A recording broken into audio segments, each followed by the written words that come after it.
Joint account, bank account, husband and wife, one person die, the other person take everything. Well, if it's either one side, yes. But what if the survivor will take the money out, 用咗咯，使咗咯，use already. Lawsuit. But the poor fellow will take the money out. The bank also allow me to take it out. What? You'll be like so putty, kena sue like that. Yeah. 食咗我個女啦，食咗我個屋企啊，你奸嘅。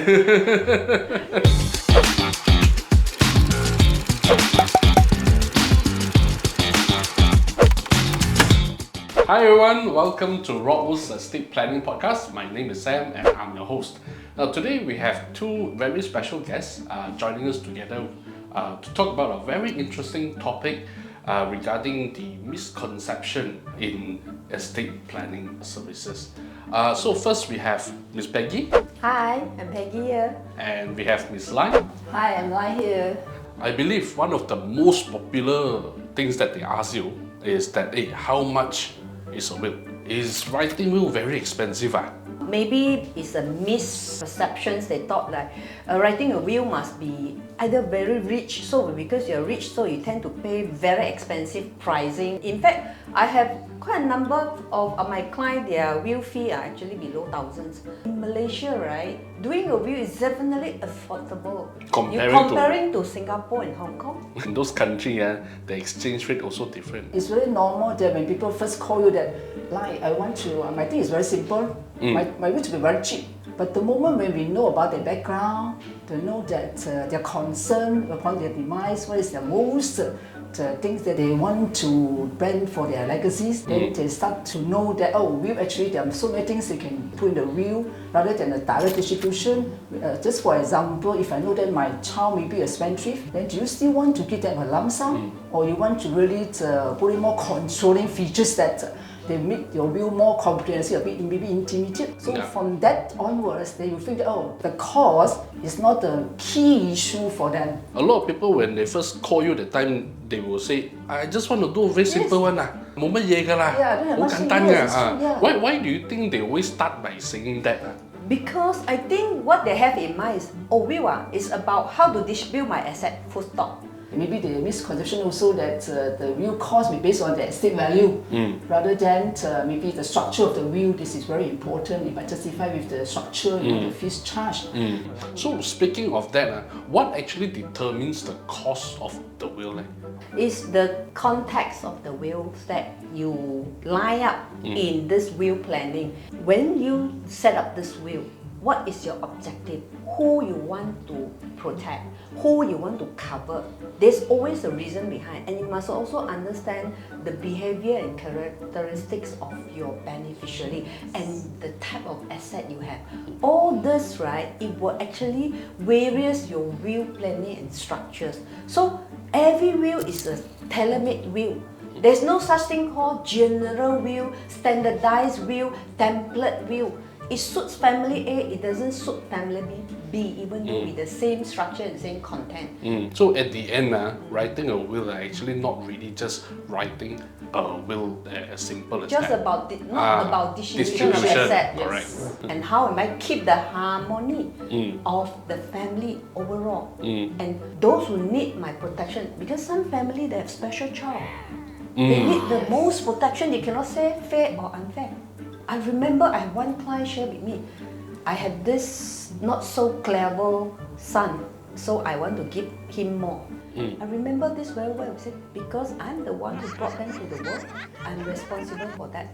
But even providing for all these OKU children is not very straightforward, isn't it? Oh yeah, that one has very complex structures. We need to take care of many aspects. Their maintenance, their medical needs. Caretaker, especially caretaker. Guardianship of the child. Correct. Upon the demise of both of the couples, what will happen? How to preserve the funding, Trustee. how to generate income for the funding. A lot of people will ask, or even they think that, oh, if you engage a certain company in writing a will, then you have to get that company's trustee to be the executor. Cannot change, cannot choose one. Is that true also? Not really. Not really. Yes. Actually, the trustee or guardianship or the executor, those important person appointed in the will or in the will, actually is you have full discretion on deciding who are there. So it doesn't mean that it's a must that you appoint a trust company or even the individual to be your guardian or trustee, and even the executor. So it's you have your options on that. Like just I'll talk about the OKU people. When you appoint this kind of trustee or even the guardian, you have to be very, very careful, because whether the person you appointed as a guardian or even caretaker, are they really sincere, really want to take care of your children? Because okay, people is not very easy to manage, easy to take care of. So when you choose that person, you must take the personality of that person. And the next is a trustee who hold the things for the children until the last day of the child. So during this period, what will happen to the trustee in between, maybe the half journey, the trustee no longer around. So if you appoint an individual, this is a key point that we will highlight to clients, whether the trustee the life longer than the child. So what is your usual factors that you bring up to the client in helping them to decide who should be the executor? I'll tell my client. Now, I will specifically spend more time to explain to you a duty and the role of an executor and trustee. Please pay full attention to it. Then only you decide. I will tell you who you can appoint. Okay? So you must understand an executor is the one is doing something that you are doing during your lifetime, including of controlling your assets. They have to, upon your demise, they have to retrieve your asset from authorities. They have to settle your liability. They have to close your tax file. Then they will have to manage or either transfer your assets to your beneficiary. This person, you have to ask yourself a few questions. Can this person be trusted? Reliable, able to do, willing to do, ask first, yeah? And has time to do or not. People will culture shock, why you appoint me? I didn't know I'm the executor. Then the moment you tell, as an executor, right, when you go to court, the judge will tell you, you have to make sure you are clearing all the liability, and then before you transfer, hey, I don't know how to do this, I want to resign, I don't want to do. See, because people are unexpected. And people got no obligation must do it for you just because you put my name there. If you want to appoint your own individual executor, relative as an executor, then if they have a suitable candidate, congratulations. If you don't have, go for trust corporations. Even though you don't have a will, and if there's nobody want to take up the executorship, you go to Amaria Berhad, it's still a public trustee. Am I right? So trust corporation is another option for certain people that couldn't find a suitable candidate as an executor. But what's the problem of appointing a trust company? I think the concern point mainly the cost. The cost. When you talk about the trust company, there will be fees incurred as compared to individual. But most of them, they do not aware. Actually, under the Probate and Administration Act, individual, they can also claim up to maximum 5% of the total estate value of the deceased. 5%, that's a lot. Yeah, up to 5%. But for Rockwills, actually for our company Rockwills, we are charging 3 times lower than them. Actually, bear in mind also the estate fees is not upfront you pay, but deduct from the estate. So rather, sometimes the beneficiary, rather you appoint a company to be the executor, I rather just go and wait for my things. Instead, I have to spend my time and take up the fiduciary duty as the executor, collection of assets, settlement of debts. Then it's not an easy job, and you need time. You know some of the knowledge to handle this kind of each department, each authority things. So the executor to appoint a law trust or maybe the trust company to be an executor, it might be a good choice for them also. Same. If I want you to be my executors, right, I didn't pay you a single cent. Are you willing to take leave? Almost every 2-3 months, take leave and go and handle all this for me, just because you are a good friend of me. I feel, it's gonna take a lot of effort, a lot of time, a lot of commitment, I believe. Correct. And then you must bear in mind, executors are supposed to keep track of record of the estate administration, every single cent you spend. Yes. If you're working 9 to 5, suddenly beneficiary come and want emergency money from you, can you keep track? I give first, then after 2 weeks, did I give 500 or 5,000? Or 5,000. Simply record. Sometimes it's a bit awkward also, sensitive, especially when the people you're dealing with is actually your own siblings. your own family members. Yeah.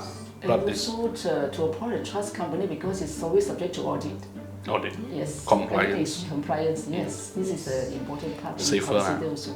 You know, there's another question that people always think, another misconception that when you do your will, okay, you have to buy insurance policy also. I always tell my client, when you do a will, right, you check your assets versus liability. So if you found your liability is much more than the assets, you should think about your funding.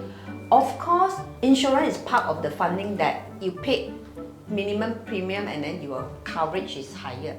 But other than insurance, there are also a unit trust, there are also some other investment that you can use it as a funding. But it's just because insurance is most easier to obtain, lower cost in terms of your initial payment. So that's why people always share, okay, you should look into insurance as a funding. So it's not like when you do will, you must have insurance. If you're cash rich, you don't need to buy insurance. Don't need if you're because your asset is more than liability. But can you imagine if your property are not covered under MRTA and you have huge chunk of loan? So when you pass away, your family member got to kick out from the house because the bank loan cannot be settled. You got not enough funding to settle. Maybe your debt is higher than your asset. Then at the end of the day, we have to liquidize all your estate. And then there will nothing left to your family member, no matter how good is your will, has been written, how perfect, how much you pay for the will, but you just cannot fulfill your wishes. Yes. It's not that way. That's why we call ourselves estate planner. Yes. So it's not just when they engage in estate planner, just will writing is basically the first step. Yes. But there's actually much more the whole to that. entire planning, including the transition of the asset to the beneficiary, when it comes to execution in future. Yeah, this is one of the key roles as well. When they call us, their initial thought is, I just want to distribute my assets. Okay? Equal share, full stop. So when we say, who is going to handle all this?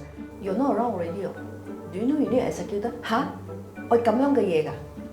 Like that I need to think again. I cannot simply ask someone to do. If you got children minor, follow your family or your wife family. My children all the while with my wife family. So it doesn't mean automatic must go there. It has to be black and white stated.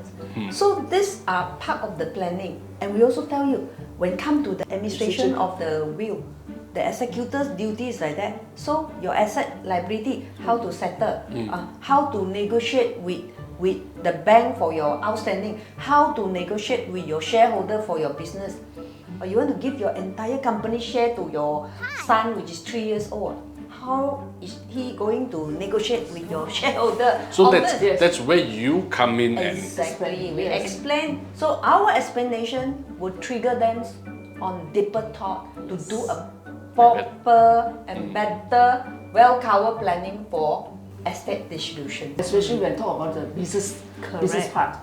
When you have, especially with beneficiary are the minor, when upon the demise of the couple, what will happen to the business? You can write a very simple way that to give entire business to my children, but just give them money.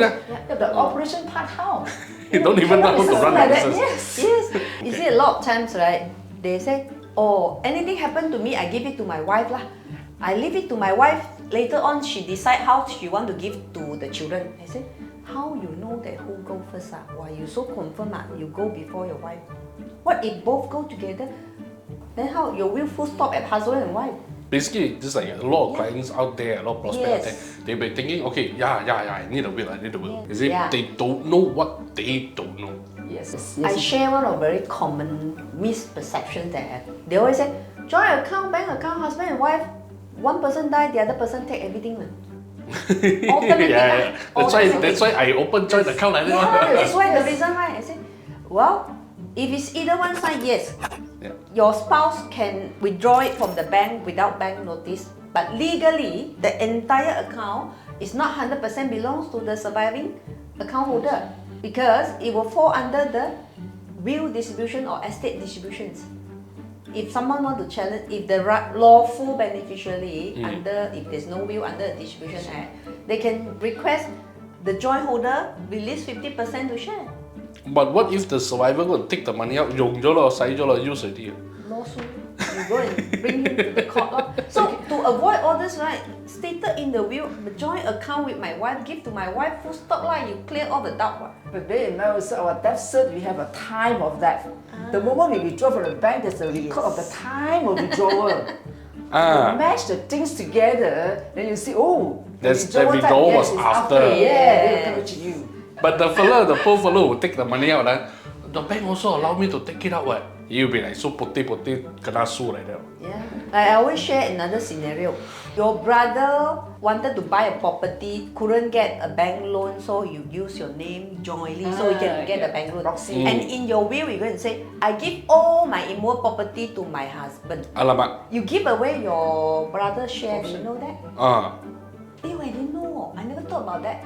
That's why you need professional like us to prompt you. If not, you will cause more family issue. Unintentionally. Yes, this is property. What about bank account? Some of the family members also, I keep the money for my parents. Yes, I manage for them. But bear in mind, that money doesn't belong to you. You manage for other people. So in your will, you have to spell out very clearly that that particular account not belongs to your family member, but it go back to that person. Wow, if they missed out this kind of thing, at first it was nothing. Suddenly, after you pass away, you become the worst person in the world. Yes. 食咗我個女啦，食咗我個屋企啊，你奸嘅。There will be people who will ask, hey, last time my grandfather passed away 都冇咁嘅嘢嘛 So why now we have to like pay so much attention to this kind of problem? You know, last time your grandparents' property, the Pai Oak, the double-story house, only 20K. Now a condo easily costs you $500,000. So the value of property is different. Secondly, people nowadays are more educated. Now with ChatGPT, with AI, easy to check. What's your right? Correct. Those our grandparents' days, usually daughter will say, okay lah, small, 10幾20千, don't fight with brother lah, we let go lah. Others,我都嫁咗出去咯，I'm not we let go family. lah. Okay, but now $500,000 I entitled to it Especially nowadays, not easy to survive. Exactly, everybody have their financial commitment. Correct. And moreover, olden days, many families stay in one roof, so their relationship very close. Now, small condo cannot fit in too many, so you married already, move out. I married and move out. We have our own family. We are our bonding is not that close. After writing a will, is it one-off? Or is it something that, I have to keep on paying a renewal fee to maintain that will? Actually, the will fees is one type off. And more, actually, Malaysia will is a very good will because it's a global will whereby we cover the entire world estate asset. So if your structural will is good, then you don't have to always rewrite your will unless to a stage that you want to rewrite your will. But for Rockwills, what we have, actually, we are providing the custody service. Some people might misconception that there are some annual fees that we have to maintain the will. Actually, it's not maintaining the will. It's to keep the will with Rockwills. It's a custody. Same concept as the things that you have a safe deposit at the bank. Every year you are subscribed for the service that they're providing for you, right? So it's the same thing also. You keep the will with Rockwills, you're paying the subscription for the will custody, but not the will itself. Is there like one-off kind of thing? I mean, when it comes to... we have a lifetime custody. Yes, we have annual as well as lifetime as well. In fact, nowadays, those who know importance of keeping the will with Rockwills, because you see, you keep the will at home, you might open up for family member reading the content of will, it causes misunderstanding or unhappiness. Or you keep your will 20, 30 years or 40 years later, you've forgotten where you carry it. Okay? In fact, not expensive. Yes. It's just 1,000 over ringgit for whole life. If you live for another 30 years, you just go and divide. I think not even 10 cents per day. The longer you live, the cheaper it gets. Yes, I have a client say, $1,000 咁平嘅 for lifetime. You know, my car insurance just to protect my car only, the road tax or insurance is much higher than your will fees and then plus the custody fees as well. Yes. So it tends to be very cheap. True, that one is recurring every year, right? But this is one type of. And then the beauty is when you review your will, you got discount because you are lifetime custody here. I have a case also. A client said, the first year to say, I don't want to keep with Rockwills. I want to retrieve myself, and I want to keep the will with my sister. Safe deposit box. It's very safe, right? And the sister is my executor. Fair enough. Retrieve the will and then keep our sister. 2 years later, when you have a newborn baby, and need to rewrite the will, right? I say, where's the original will? I look for my sister. My sister's supposed to keep for me. And the sister look for the entire house, the hair there, you know. Sorry, sister, I lost your will. I don't know It's a home safe. It's a home safe. Home safe. And open the safe, nothing inside, and the entire house also cannot look for the will. The lucky point is that You're still alive. You rewrite the will now. Yeah, luckily Yes, still alive. you're still alive here Still now. You know what happened? If something happened on you, Yeah. then who should blame to? You yourself or your sister?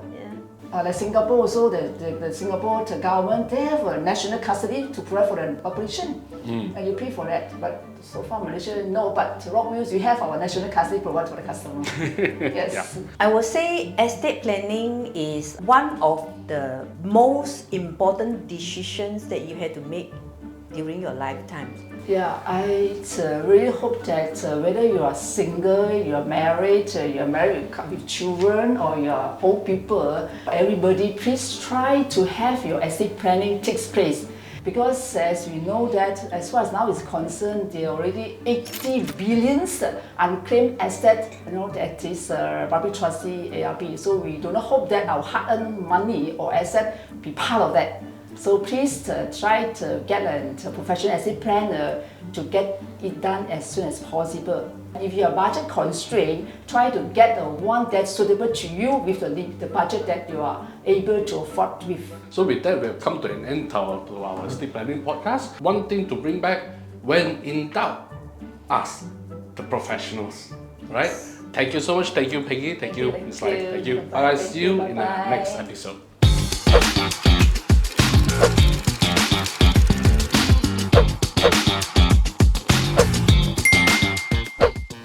I've been with Rockwills for 27 years already. Since I quit my accountant profession, this is my 16 years with Rockwills. Time really flies, and then